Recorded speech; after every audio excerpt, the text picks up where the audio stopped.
Welcome back to the show. Danica De Giorgio here, filling in for Paul Murray tonight. Joining me now is former Victorian Liberal Party President Michael Kroger and Victorian Libertarian Party MP David Limbrick. Hi to both of you. Thanks so much for joining me. There you go.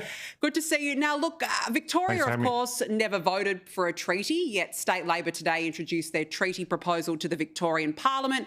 We found out today that this includes plans for a formal apology, embedding truth-telling into school curriculums and greater use of traditional names for natural parks and waterways, among things. Now, look, what's clear is left-leaning woke governments are not straying away from this separatist agenda, despite the will of Aussies, and it's the type of division that 60% of us said no to, and of course, Michael, 54% of Victorians. Nobody in the state asked for this. Is this a betrayal? Well, it's very disappointing that it's come to this. As you say, Victorians didn't vote for this.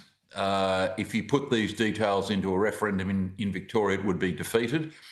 Why would it, and why should it be defeated? Because in the end, what we're doing, what the Labor government is doing, is permanently dividing Victoria by race forever. And that is something that shouldn't happen. We're one country, are we not?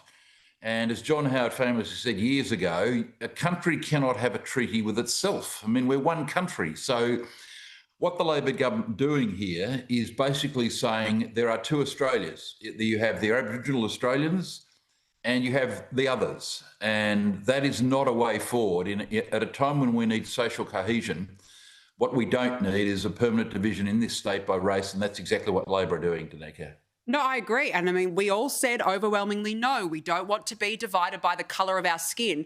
And David, I wonder where this is going, because I ultimately think that this is heading down the reparations route, and it's the Victorian taxpayer who are going to have to cough up and suffer.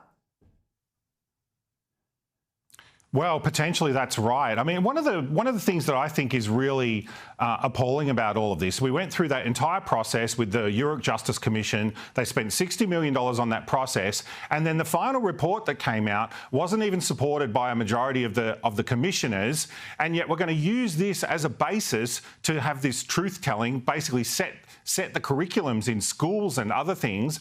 I think that's wrong. Are they going to be telling the kids that the majority of the commissioners didn't actually support the Yoorrook Justice Commission report?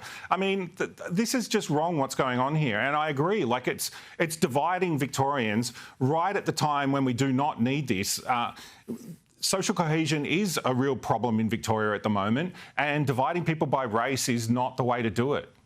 No, and I mean, what didn't that Yoorrook Justice Commission report call for? I mean, between money, apologies, it left, nothing was spared. It just called for absolutely everything.